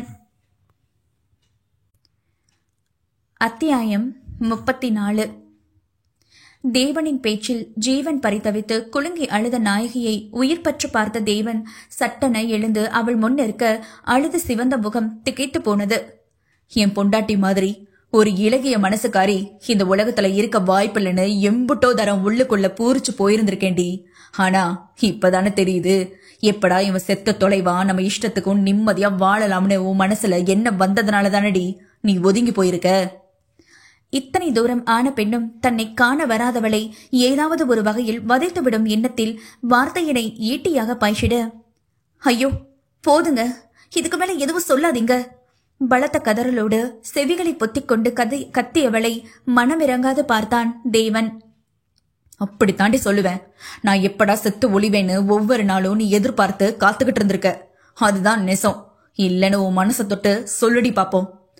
பற்களை கடித்தவன் சட்டையினை பாய்ந்து வந்து பற்றிய நாயகி, போதுங்க, இதுக்கு மேல எதுவும் பேசி என்னைய கூறு போடாதீங்க. உங்களையே தெய்வமா நினைச்சு அனுதினமும் என் மனசுக்குள்ள பூச்சிக்கிற என்னைய பார்த்து என்ன வார்த்தை சொல்லி புட்டிய. பிரிஞ்சிருந்தாலும் எப்போது நீங்க சந்தோஷமா இருக்கணும், எந்த குறையும் இல்லாம ஆரோக்கியமா நீண்ட காலம் வாழணும்னு தானே ஒவ்வொரு நிமிஷமும் நினைச்சு கடவுள்கிட்ட வேண்டிக்கிட்டு இருக்க. அப்பேற்பட்ட என்னைய போய் ஏங்க அபாண்டமா பேசி துடிக்க வைக்கிறீங்க? தேவனின் சட்டை காலரை கரங்கள் நடுங்காதிருக்க இறுக்கி பிடித்துக் கொண்ட நாயகி அவன் நெஞ்சில் முகத்தை புதைத்து தேம்பியள மனைவியின் விழியில் உள்ளம் வெம்பி தானும் அவளை அணைத்துக் கொண்டான் நடுக்கமாக. செத்தாலும் முகத்துல முழிக்காதேன்னு சொல்லி துரத்தி விட்ட பிறகு ஊசலுக்கு ஊசலாடுற உங்களை பார்க்க தைரியம் இல்லாம எங்க மீறி வந்து பார்த்து புட்டா உங்களுக்கு திரும்ப ஏதாவது ஆகிடுமோன்னு பயந்து பயந்து நான் செத்து பொழைச்ச வேதனையெல்லாம் உங்களுக்கு எங்க தெரிய போகுது? எப்பவும் என்னைய வார்த்தையால வதைக்கணும், நான் துடிக்கணும். இதுக்கு பதிலா என்னைய ஒரேடியா கொன்னு கூட போட்டுருங்களேன், நிம்மதியா செத்து போறேன். குமரி அழுத மனைவியின் பேச்சில் இதய அதிர்வோடு அவளை வேகமாக தன்னிடமிருந்து பிரித்த தேவன் ஆங்காரமாக முறைத்த முறைப்பு எல்லாம் எங்கே அவள் கருத்தில் பதிந்தது. என்னடி பேச்சு பேசுற? கொஞ்ச நாள் தனியா இருந்ததும் இந்த தேவன் கிட்ட பயம் விட்டு போச்சா? ருத்ர விழிகளை உருட்டியவன் கோவசோடு அவள் அம்பகத்தை தாக்கியது. என்ன சொன்ன? நிம்மதியா செத்து போறியா? நான் உசுரோட இருக்கிற வரைக்கும் உன்னைய நிம்மதியா வாழ மட்டும் இல்லடி, சாகவும் விட்டுடுன்னு வேணா பாரு. கோவத்தில் விட்ட ஒத்த வார்த்தைய இம்புட்டு தூரம் புடிச்சு தொங்கிட்டு என்னைய உசுரோட வதச்சிட்டல, இதுக்கெல்லாம் சேர்த்து உனக்கு பெருசா தரேன். இப்பவே புறப்படு, என் கூட வா. அவள் கரம் பற்றி இழுக்க அச்சத்தில் உடல் விரைத்து அவனது இழுப்புக்கு செல்லாமல் அசையாது நின்ற மனைவியை கண்கள் சுருக்கி பார்த்தான். தயவு செஞ்சு எனக்கு இப்படியே விட்டுடுங்க, எனக்கு உங்க கூட வர விருப்பம் இல்ல என்றால் கம்மிய குரலில். ஏன் அப்பா ஏதாச்சும் சொல்லுவாருன்னு பயப்படுறியா? அவங்க என்னைய ஏதாச்சும் சொல்றது ஒண்ணும் எனக்கு புதுசு இல்லைங்க. ஏன்னா மாமா சொல்றது எல்லாமே ஒரு விதத்துல பார்த்தா சரியாதானே இருக்கு. என்னால உங்களுக்கு அவமானம் மட்டும்தான் சேருதே தவிர எந்த ஒரு நல்லதுலயும் கலந்துக்க முடியல. என்னால புள்ள உண்டாவ முடியல. நான் உங்களுக்கு கொஞ்சமும் தகுதி இல்லாதவ. என்னால உங்களுக்கு சின்ன சந்தோஷம் கூட கிடைச்சது இல்ல. தாலி கட்டின பாவத்துக்கு மட்டும்தான் ஊர் உலகத்துக்காக வேற வழி இல்லாம உங்க கூட வாழ வேண்டியதா போச்சு. இல்லாட்டி என் தம்பிய போல நானும் ஒரு பொண்ணோட சந்தோஷமா இருந்திருப்பேன். உன்னால எனக்கு நிம்மதியே இல்லைன்னு எத்தனையோ தரம் நீங்களே சொல்லி இருக்கீங்களே. அதனால நான் உங்களுக்கு பிடிக்காததாவே இருந்துட்டு போறேன். உங்களுக்கு விட்டு பிரிந்து வந்ததாகவே இருந்துட்டு போகட்டும். என் நினைப்பு மொத்தமும் தொடச்சு எரிஞ்சிட்டு நீங்க மாமா சொல்ற பொண்ண கட்டிக்கோங்க. அப்படி நான் இங்கன ஒரே ஊர்ல இருக்கிறது உங்களுக்கு தொந்தரவா இருந்தா நானும் என் குடும்பமும் இந்த ஊரை விட்டு போயிடுறோம். குரல் நடுங்க அவள் சொல்லி முடிக்க அதே வேகத்தில் தேவனின் ஐவிரலும் அச்சாக அவள் கன்னத்தில் பதிந்து கதவில் முட்டி விழுந்த நாயகி திகைத்து போக தேவனின் பொறுமை எல்லை கடந்தது. என்னடி கொஞ்சம் விட்டா உன் பாட்டுக்கு பேசிட்டே இருக்க? யாரு கொடுத்த தைரியம் இது? நானும் எம்பிட்டு தூரம் நீ விதண்டாவதமா பேசுறதெல்லாம் கேட்டு பொறுமையா பொறுத்து போறது. நீ யாருடி என்னைய அடுத்து கண்ணாலம் பண்ண சொல்றதுக்கு? ஏன் நான் தான் உன்னைய அந்த அளவுக்கு கொடுமை பண்ணி அடிச்சு துரத்தி விட்டு இருக்கேனே. புருஷங்காரன் சரியில்லைன்னு நீயும் இன்னொரு கண்ணாலம் பண்ணிட்டு அவனோட சந்தோஷமா இருக்க வேண்டியதானே? என்ன டேஷுக்கு நீ தனியா கிடந்து கஷ்டப்படணும்? நானே வேணும்னா தங்கமான மாப்பிள்ளையா பார்த்து உனக்கு கட்டி வைக்கட்டுமா? தேவனின் சரவடி ஆக்ரோஷ பேச்சில் விதிர்விதிர்த்து போனவளுக்கு இதயமே நின்று போனது. என்னடி அப்படி பாக்குற? கட்டி வைக்கட்டா? சந்தோஷமா அவன் கைய பிடிச்சுக்கிட்டு போய் வாழுறியா? அவள் தாடை பிடித்து அழுத்தி கண்களால் எரிக்க என அவசரமாக தலையாட்டியவளின் கண்களில் இருந்து நிற்காமல் வழிந்த கண்ணீர் தேவனின் கரத்தை நனைத்தன. என் இடத்துல வேற ஒரு ஆம்பளைய வச்சு பார்க்க உன்னால முடியாதுல்ல. பிறவு எப்படிடி நான் மட்டும் உன் இடத்த வேற ஒருத்திக்கு கொடுத்துப்புட்டு அவளோட சரசமாடி புள்ள பெப்பேன்னு நினைச்ச? அப்போ இம்புட்டு வருஷமும் கோவத்துல பேசுற பேச்ச அம்புட்டையும் கணக்கெடுத்து வச்சு என் கூட பொய்யா வாழ்ந்திருக்க, அப்படிதானே? கோவத்தில் முகம் சிவக்கு கர்ஜித்தவனை நெஞ்சு கூட அதிர பார்த்த நாயகிக்கு தொண்டைக்குழி தாண்டி அடுத்த வார்த்தை வருவேனா என்றது. என்னை புரிஞ்சுகிட்டது அம்புட்டு தாண்டி. விரக்தியாக அவளது அருகிலேயே அமர்ந்து தலையினை பிடித்துக் கொண்ட தேவனை தொட நடுக்கமாக கை நீட்டியவளை சட்டென தன்னிடம் இழுத்து அவள் கழுத்து வளைவில் முகத்தை புதைத்து ஆழ மூச்செடுக்க, அப்பாடா போன உயிர் மீண்டும் கிட்டிய உணர்வில் அழுத்தமாக இதழ் முத்திரை தேவன் பதிக்க உறைந்து போனாள் வேதநாயகி. மன்னிச்சிடுங்க. சத்தமே இல்லாத உதடுகள் முடுமுடுத்தது. அவள் கழுத்தில் வாசம் செய்தவனுக்கு தெளிவாகவே கேட்டிருக்க, எதுக்கு என்றான் கண்கள் மூடியபடி. உங்களை உடைஞ்சு போற அளவுக்கு வருத்தப்பட்டு புட்டேனே. கலங்கி உரைத்த நாயகியின் கரம் தானாக உயர்ந்து கணவனின் கேசம் கோதிட, அப்பப்பா இதுவல்லவோ தெய்வ சுகம் அவனுக்கு.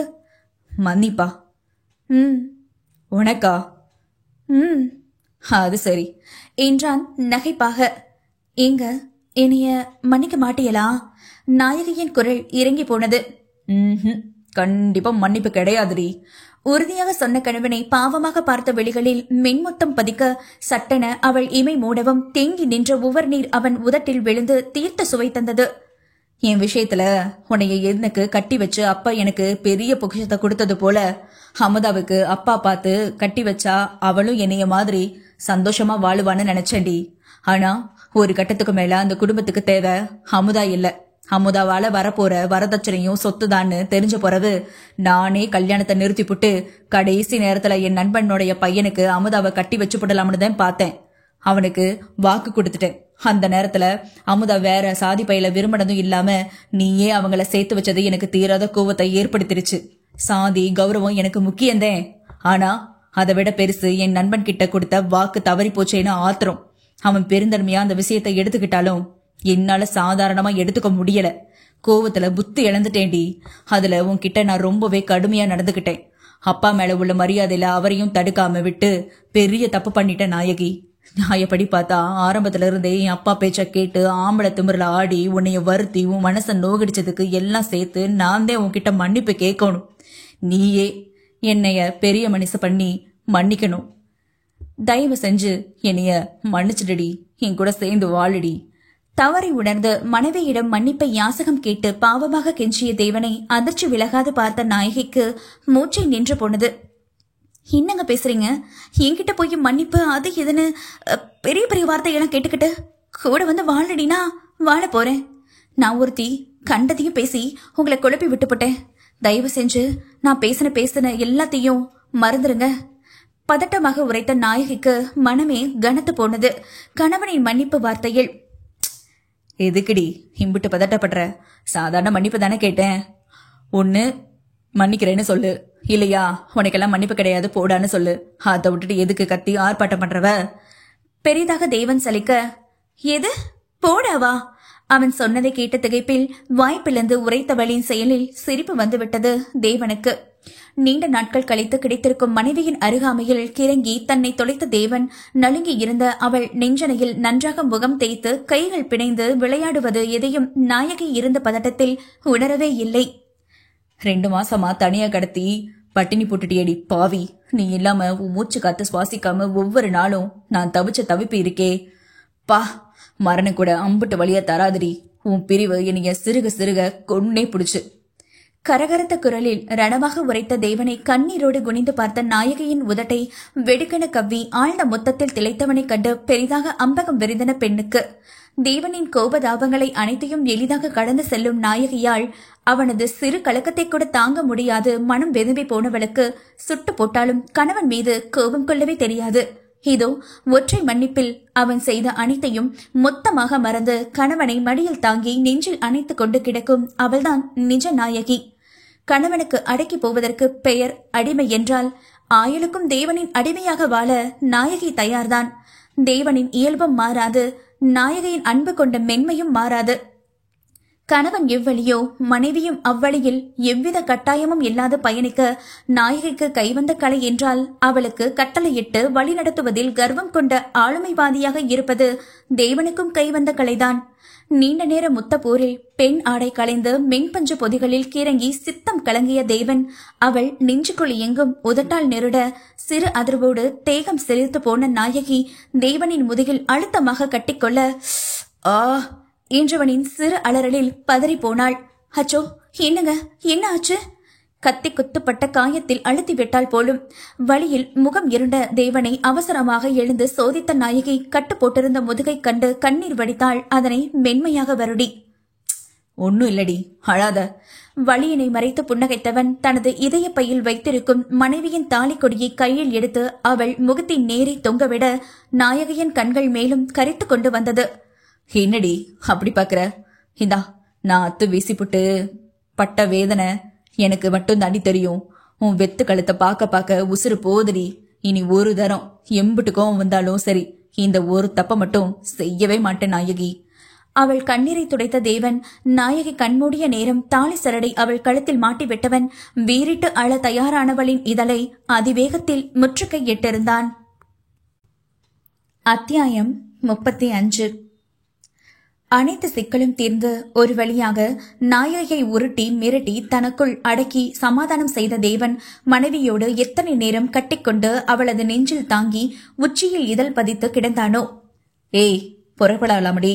தேவனின் கேள்வியில் எங்கே என புரியாமல் விழித்தாள் நாயகி. என்ன அப்படி பாக்குற?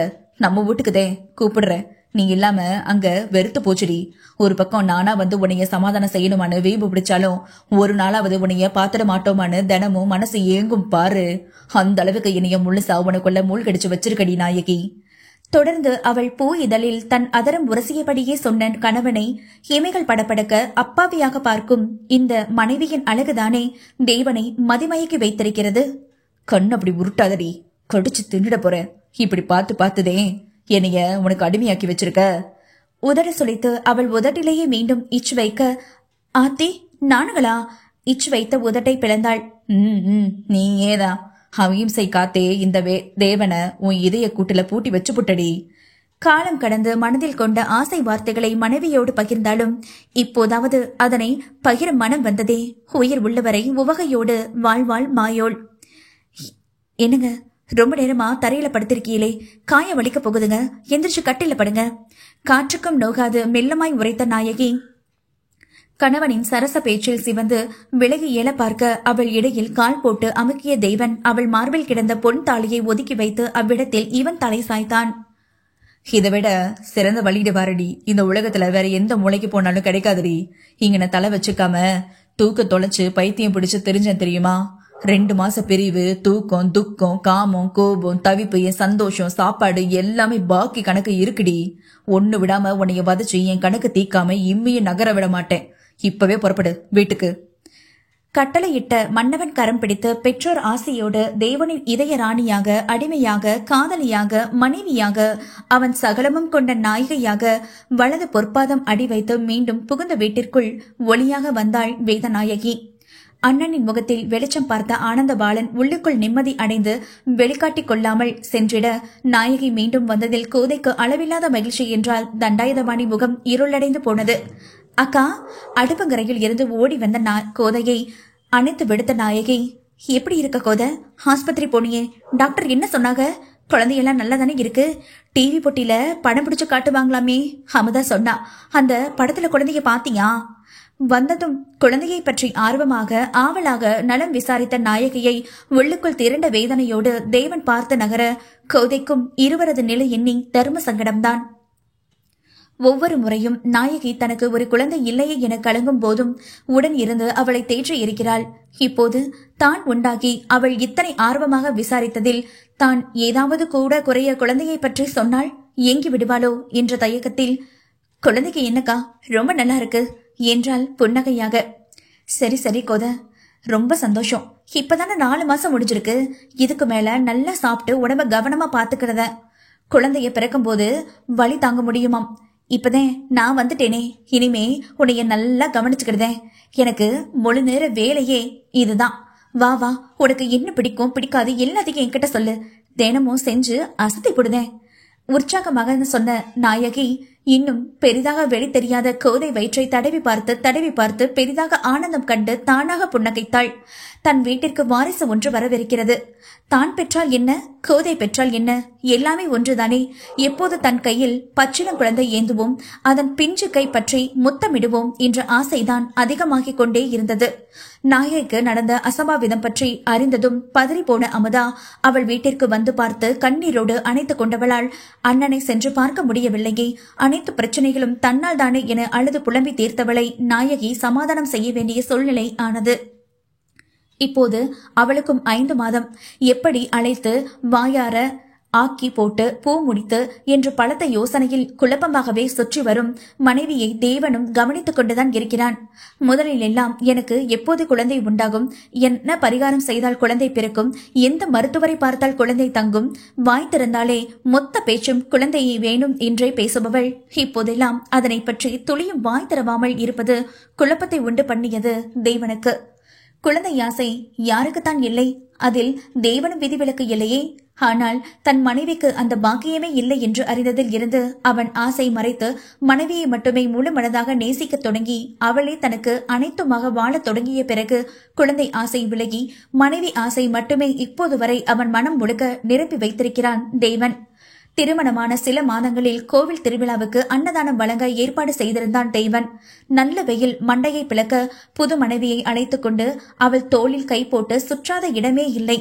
அன்னதானம் வழங்கவும் அவளை முன்னிலையில் நிறுத்தி அவள் கையால் வழங்க சொல்ல அதிக வெயில் தாக்கத்தில் மயங்கி விழுந்தவளை பதட்டமாக மடியில் தாங்கிய தேவனை சுற்றியும் இருந்த மக்கள் குழந்தையாகத்தான் இருக்கும் என கதையை திரிக்க, அப்படித்தானோ என்ற பரவசத்துடன் மருத்துவமனைக்கு தூக்கி சென்ற தேவனின் தலையில் இடியை இறக்கி இருந்தனர். ஏற்கனவே அவங்க லேட்டா தான் பருவம் அடைஞ்சிருக்காங்க.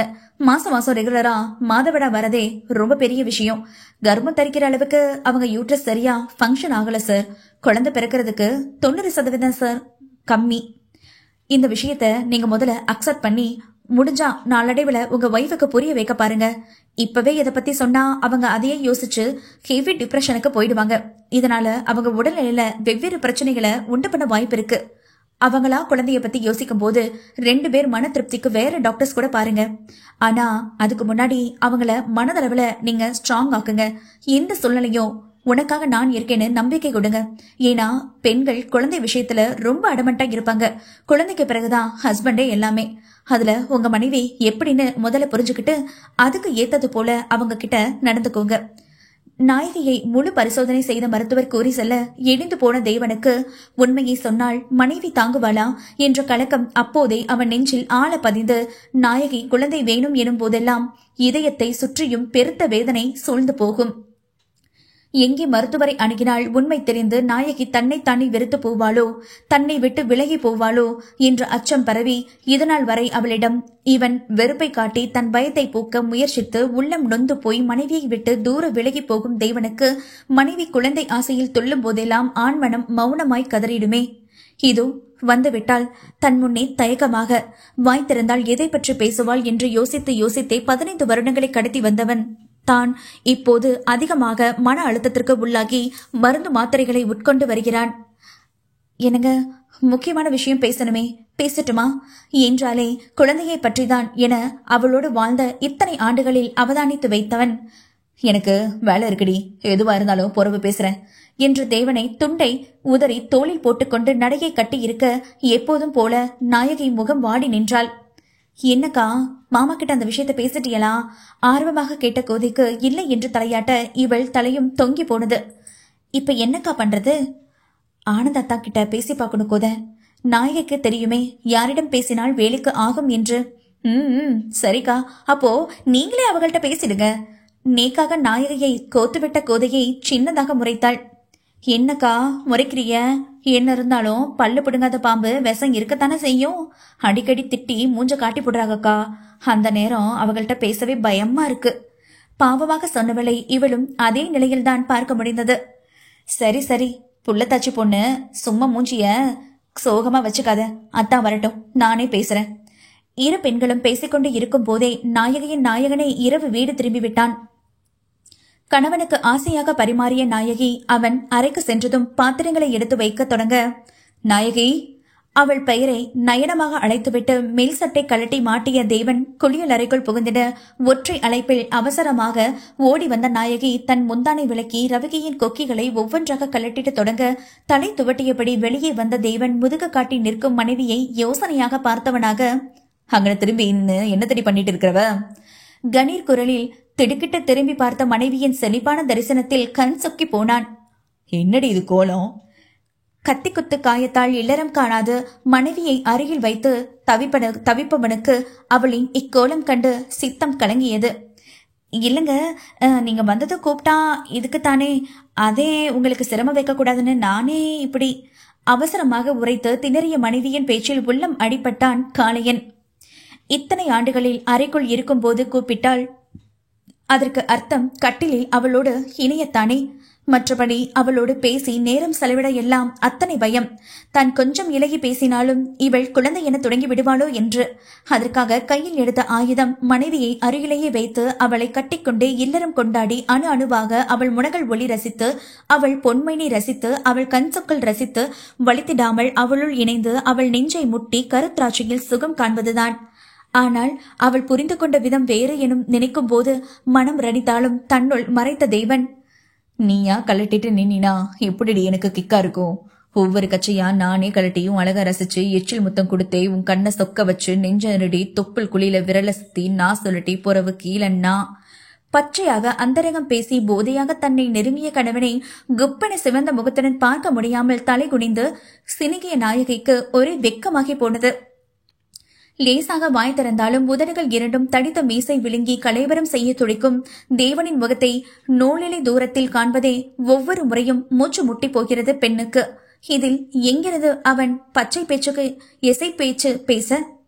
எப்போதும் போல தன்னவளின் கழுத்தை அலங்கரித்த பொன் தாளியில் தன் முத்திரை பதித்த தேவன் நேர் பார்வையால் அவள் நயனத்தில் தன்னயனம் கலந்தபடியே உள்ளங்கை விரித்து அவள் கழுத்தை தடவி தாடை ஏறி கன்னம் கசக்கிய தேவன் பெருவிரல் கொண்டு அவன் மொத்தமிட்டு சிவக்க வைத்த மின் உதட்டை அழுத்தி வருடிட, அப்பா, தேகமே சிலிர்த்து சிவந்து போனது பெண்ணுக்கு. அமுதாவை கூப்பிட்டு அவளுக்கு என்னென்ன செய்ய நீ ஆசைப்படுறியோ எல்லாமே செய்டி. எம்பிட்டு நாளைக்கு கூட வச்சுக்க தோண்டினாலும் சரிதே. அவ நல்லபடியா குழந்தை பெத்த புருஷ வீட்டுக்கு சந்தோஷமா போகட்டும். அதுவரையில் கண்மூடி நின்று தன்னவன் ஸ்பரிசத்தில் வைத்து இருந்த நாயகி மென்மையாக ஒலித்த கணவன் பேச்சில் முதலில் திகைத்து பின் கலங்கிய விழிகளோடு மகிழ்ச்சியாக சிரித்தவள் தேவனை இறுக கட்டிக்கொள்ள மனைவியின் உள்ளம் மறைந்த களிப்பில் அவன் உதடுகளும் மௌனமாக புன்னகை பூத்தது. தனக்கு கிட்டாத பாக்கியம் தன் தம்பி தங்கைக்கு கிட்டி இருக்கிறதே, அதுவே பெரும் பாக்கியம்தானே. எதுவாக இருந்தாலும் தன் ரத்தமும் கலந்துதான். தனக்கும் குழந்தைகள்தான், அது எப்போதும் மாறாது. ஆனால் இதில் விதிவிலக்காக நாயகியும் தன் சொந்தங்களை ஆதரித்து அளவு கடந்த அன்பை செலுத்துவதுதான் எப்போதும் அவனுக்கு வியப்பாக தோன்றும் விஷயம். தன் அன்னை மற்றும் மனைவி போல்தான் தங்கையையும் இதுநாள் வரை நடத்தினானே தவிர திருமண விஷயத்தை தாண்டி மற்றபடி அமுதாவை வெறுத்து ஒதுக்கி வைத்தது இல்லையே அமரதேவன். நாயகனின் அனுமதி கிட்டியதுதான் தாமதம். நாயகியும் கோதையும் ஒன்றிணைந்து அமுதாவை அழைத்து வந்து பூமுடிக்கும் விசேஷத்தை தடபுடலாக கொண்டாடி தீர்த்துவிட்டனர். இதில் எதிலும் முகம் கொடுத்து பேசி கலந்து கொள்ளாமல் முகம் சிடுசிடுத்து ஒதுங்கி இருந்த மாமனாரை கண்டுதான் இரு பெண்களுக்குமே வருத்தமாகி போனது.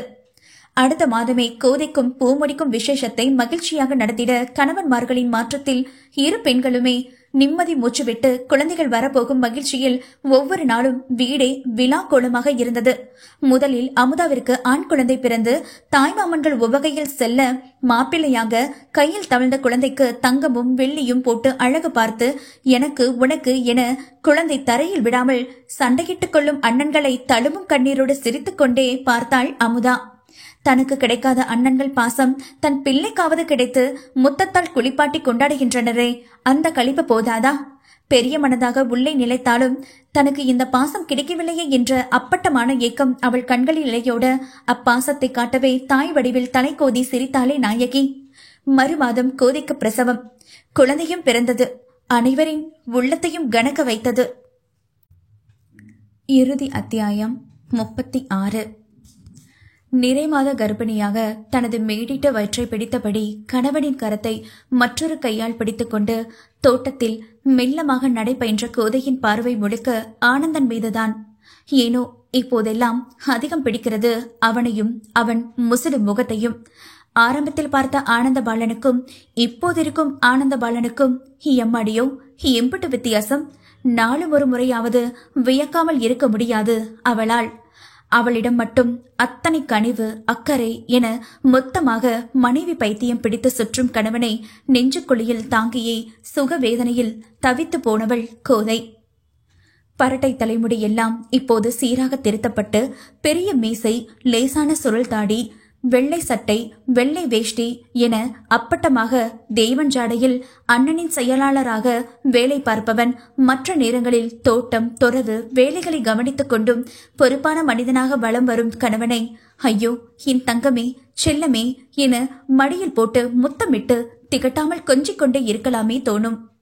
அவனையே பார்த்தபடி நடந்த கோதை திடீரென கால் தடுக்கி தடுமாறியவளை பதறி பிடித்த ஆனந்தன், கண்ணை எங்கிட்டி வச்சுட்டு நடக்கிறவ, பார்த்து நடக்க தெரியாது, காலை காட்டு, காயப்பட்டிருக்கா போகுது.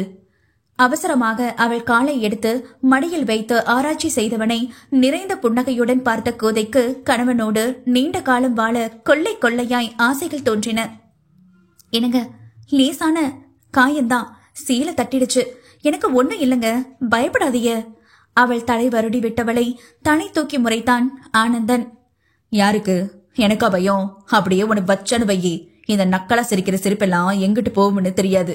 கழுத வயசாகுது, இன்னும் ஒழுக்கா நடக்க தெரியல, வயித்துல கல்லையா கட்டி வச்சிருக்க, புள்ள இருக்கிறது தெரியல. கடினமாக சாடியவனுக்கு இவளது சின்ன சின்ன கவனக்குறைவான செயலிலும் பெருமளவு பதைப்பதைப்பு உண்டாக்கி உள்ளம் நடுங்கி போகிறது. தெரியாம தட்டி விட்டுடுச்சுங்க, இனிமே கவனமா இருக்கேன். மெல்லிய குரலில் பாவமாக சொன்ன கோதைக்கு தான் நன்றாக தெரியுமே அவனது கோபம் தன்மேல் உள்ள அன்பில்தான் என்று. என்னத்தையாவது சொல்லு. சரி, நடந்தது போதும், வா சாப்பிட்டு நேரத்தோட படுப்போம். காத்தால ஏதோ டெஸ்ட் எடுக்க ஆஸ்பத்திரிக்கு வர சொல்லி இருந்தாவளே, அது எதுக்கு? பேச்சு கொடுத்தபடியே அவளை விட பெரிதாக இருந்த வயிற்றையும் அவளையும் தாங்கி பிடித்து பாதுகாப்பாக அழைத்து வந்து இருக்கையில் அமர வைத்தான். குழந்தை பிறக்கிற நாள் நெருங்கிட்டதுனால பிபி சுகரு அளவு எல்லாம் எப்படி இருக்குன்னு பரிசோதனை பண்ண கூப்பிட்டு இருக்காவ. அவன் உணவை அள்ளி வாயில் வைக்க கணவன் ஊட்டும் விருந்து கசக்கவா செய்யும். பெரிதாக வாய் திறந்து ஆனந்தன் விரல்கள் விழுங்கி ஆனந்தம் கண்டாள் கோதை பெண். சரி, நான் சாப்பிட்டு வரேன். நீ உள்ள போய் படுக்கிறதா இருந்தா படு, முதுகு வலிக்க போகுது. உண்டபடியே அவள் நலனில் அக்கறை காட்டிய ஆனந்தனுக்கு நாள் கிட்டக்கத்தில் நெருங்க நெருங்க ஒருவித அச்சம் படர்ந்து பெரும் கவலை நெஞ்சில் சூழ்ந்து கொண்டது. வலிச்சா நீங்க புடிச்சு விட மாட்டீங்களா? சாப்பாட்டு கொடுங்க, நானே ஊட்டி விடுதேன்.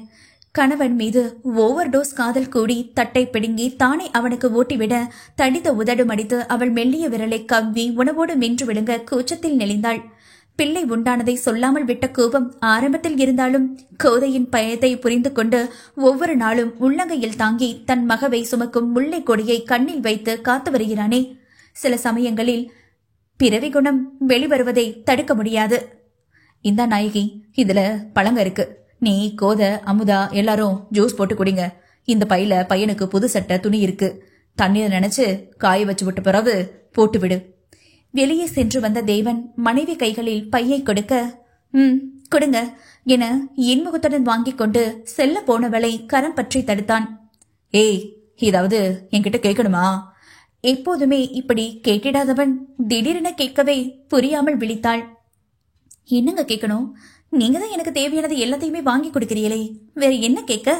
பலமாக யோசிக்க ஒன்றுமே தேவையில்லை அவளுக்கு. கேட்கறதுனா பொருளோ பணமோ இல்லடி, வேற ஏதாவது. நேரடியாக விஷயத்திற்கு வராமல் இன்னும் குழப்பி அவளையும் குழப்பி விட்டான் தேவன். வேறையா? உதடுகள் முணுமுணுத்து கண்கள் சுருக்கிட பொறுமை பறிபோனது. உனக்கும் ஒன்னும் புரியாது. இங்கனவா, நானே சொல்லுதேன். மனைவியை இழுத்து தன்னருகில் அமர்த்தி கொண்ட தேவன் சில கணங்கள் அவளது யோசனை படர்ந்த முகத்தினையே கூர்ந்து பார்த்து பேச்சை தொடர்ந்தான். ஆரம்பத்துல குழந்தை வேணும்னு அடிக்கடி கேப்பியே, இப்போலாம் அதை பத்தி பேசுறதே இல்லையே என நிறுத்திய தேவனுக்கு மனைவி குழந்தையை கேட்ட போதெல்லாம் தோன்றாத குழப்பம் சுத்தமாக அப்பேச்சை நிறுத்தியதும் மனதுக்குள் என்னவோ நிரடியது. கணவனின் பேச்சில் இமைகளில் பலவிதமான உணர்வுகளை பிரதிபலித்த நாயகியின் முகத்தில் விரக்தி மட்டுமே நிலைத்து இருந்தது. கிடைக்காதுன்னு தெரிஞ்ச பிறகு அதை பத்தி பேசி ஒன்னும் ஆக போறது இல்லையேங்க, அதே கேட்கல. தலை குனிந்து கொண்டவளின் இமைகளுக்குள் நிறைந்த கண்ணீர் அவள் மடியில் சொட்டிட தாடை பற்றி அவள் முகம் நிவர்த்திய தேவனின் முகம் வேதனையில் மறைந்து போனது. என்னடி சொல்றவ? எனும் போதே எப்படி தெரிஞ்சது இவளுக்கு? மனம் பதைத்து விட்டது. இங்கிருந்து போன பிறகு அந்த காய்கறி கடையில வேலை பார்த்தேனே, அப்போ வெயில்ல அதிகமாகி கண்ணை இருட்டிட்டு வந்துருச்சு. அங்கனவே மயக்கம் போட்டு விழுந்துட்டேன்னு பக்கத்துல இருக்கிற ஆஸ்பத்திரிக்கு கூட்டிட்டு போனாங்க. என் கூட வந்த ஒரு பாட்டி ஒருவேளை நான் புள்ள உண்டாக்கி இருக்கேனோன்னு சந்தேகப்பட்டு பரிசோதனை செஞ்சு பார்க்க சொல்லி இருக்காவ போல. அப்பதே டாக்டர் எல்லார்கிட்டையும் எங்க கிட்ட வந்து சொன்னாங்க, புள்ள உண்டாகிற எல்லா அளவுக்கு எனக்கு சக்தி இல்லையாமே. சொல்லும் போதே தொண்டை விக்கி கண்ணீர் மாலையாக கொட்டிட இறுகிய அணைப்பிற்குள் மனைவியை கொண்டு வந்த தேவனின் கண்களும் கலங்கி துடிக்கும் உதடுகளை அடக்க அவள் உச்சியில் அழுத்தி கொண்டான். நான் என்ன பாவம் பண்ணின்னு எனக்கு இந்த தண்டனையோ தெரியலங்க.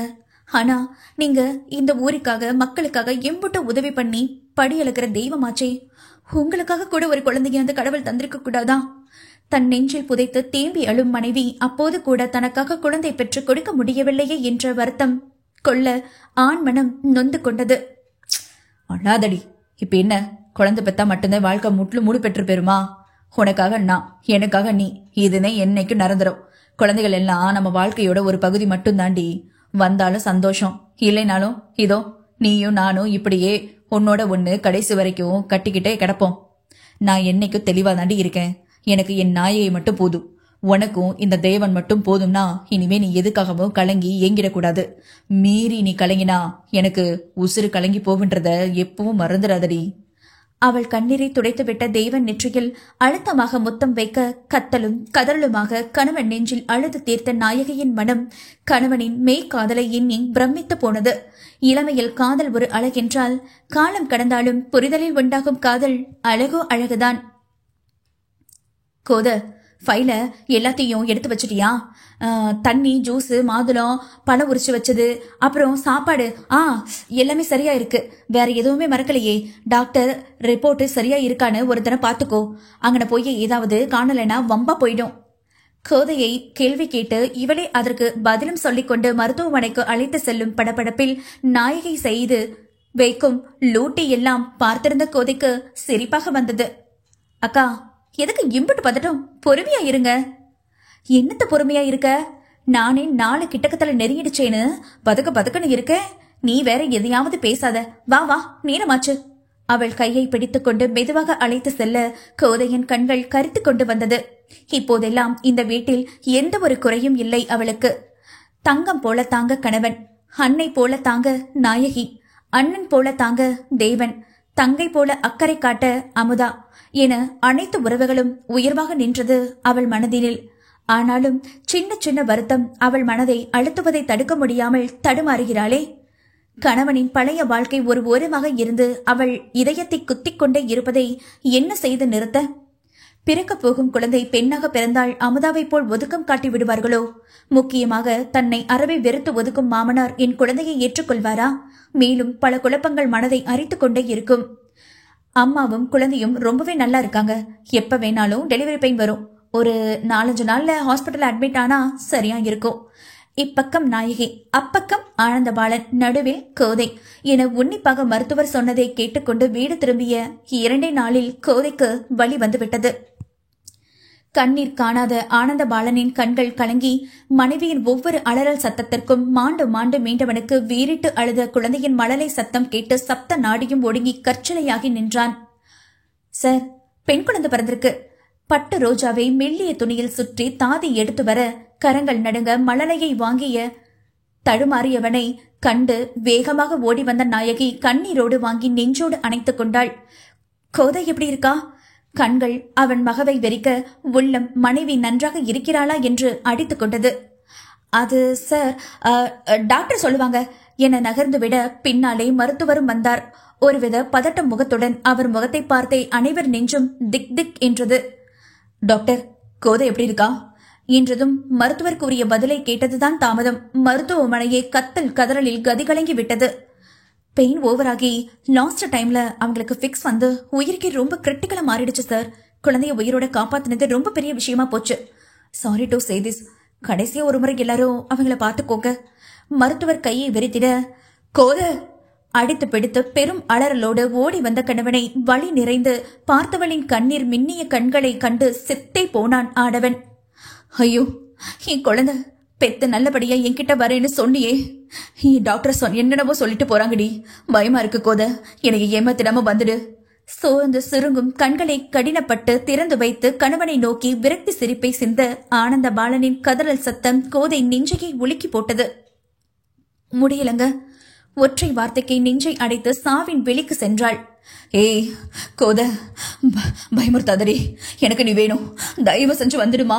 வளவளவென வளைந்த நாராய் கிடந்தவளை தூக்கி நெஞ்சில் சாய்த்து கொண்டு கணவன் கதற மனைவி நிரந்தர தூக்கத்திற்கு கண் சொக்கினாளோ.